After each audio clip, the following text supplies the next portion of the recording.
MrDoTheMath here, and now we're going to look at finding the slope when we're looking at a linear equation. One of the easiest linear equations, the best way to identify the slope is looking at this particular linear equation. Y equals mx plus b. This is known as the slope-intercept equation. Right? Intercept, m being the slope, right? M is the slope, and b is the y-intercept. All right? The y-intercept is important because the y-intercept is our starting point. That's where we start to graph a line. So this is our starting point. All right? Simply put, the only thing we're going to do right now is to identify using this equation what the slope is and what the y-intercept is. Okay? Would anybody like to give me an equation in this form? Anybody give me anything? You can give me one from your homework. Yes, Matt. 5y equals 20x plus 5. All right, 5y equals 20x plus who? 5. Plus 5. Okay? So, this is to some degree in slope-intercept form. However, the y is not alone. So what would we have to do to get this to be just y just by itself? Yes, sir. Mr. May? Subtract 2x. You subtract 2x? We'll divide Divide what? by 5. We'll divide by 5. You would divide what by 5? Oh, y. Well, everything. Everything, right? Everything, right? So we divide everything by 5. That's going to be 5 divided by 5, right? 1y.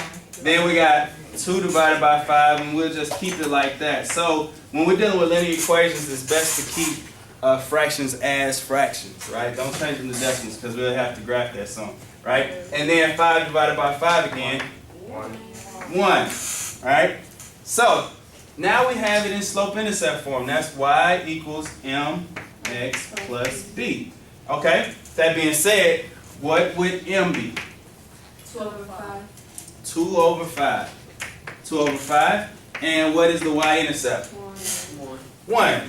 This means that if I were to graph this, I would start at the 1 on the x-axis or the y-axis? On the y-axis. I'll start at the 1 on the y-axis. This is our starting point. And then the slope means if it's 2 over 5, how am I moving?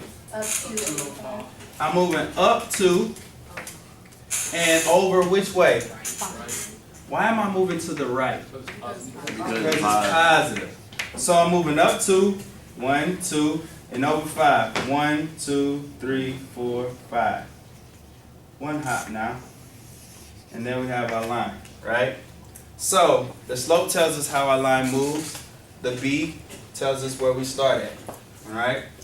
Let's look at one more problem like this, a little more challenging. So give me a problem with the x on this side as well. Yes, sir. 6x plus y equals 4. It was 4. Okay? Alright, so how would I get this to be y equals mx plus b? What's the first thing I would do? Yeah, Gigi? Subtract 6x. Why would I subtract 6x? Because you gotta get the y by itself. To get the y by itself. So we're going to subtract 6, right? So we're going to subtract 6x minus 6 x. Alright, 6x minus 6x is 0. This y will come down. And now, do we do 4 minus 6 equals 4 minus 6? So do we have 2x here? No. No? Why not? Why don't we subtract these two? Yes, sir.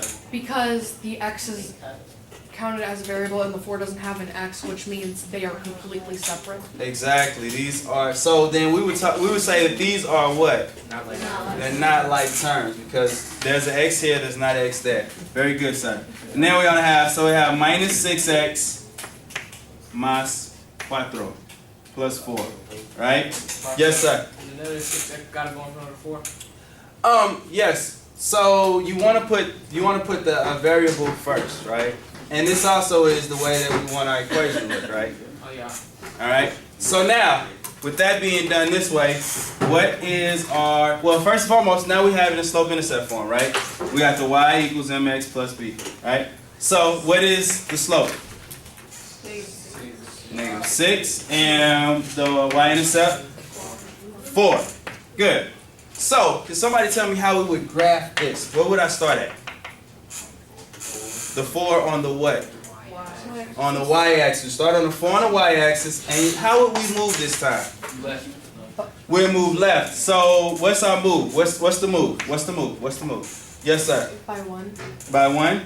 because the -6 over 1. All right, it's -6 over 1. So this -6 tells us which way do I go? Left. I'm going left 6. No. Down. You're gonna go down 6. Do that.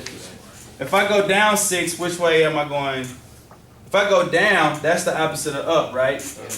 So that's the only opposite we need. If we go down, then we'll go to the right. Okay? We go to the right. Now, if we went up 6, then we would go Left. to the left, right? So notice that if it's positive, you go up and to the right, right? And if it's negative, you move the opposite way, just the opposite direction. So if you have a down as your opposite direction, then you move to the right, just like usual, right? But if you have up, which is usual, your opposite direction movement would be moving to the left. Everybody good with that? All right, cool. So to get an equation in, this is known as standard form, to look like slope-intercept form, you need to do some subtraction first, and then maybe division, like we did in this problem. Okay? And this is how we identify the slope and the y-intercept in a linear equation. All right? Just do the math out.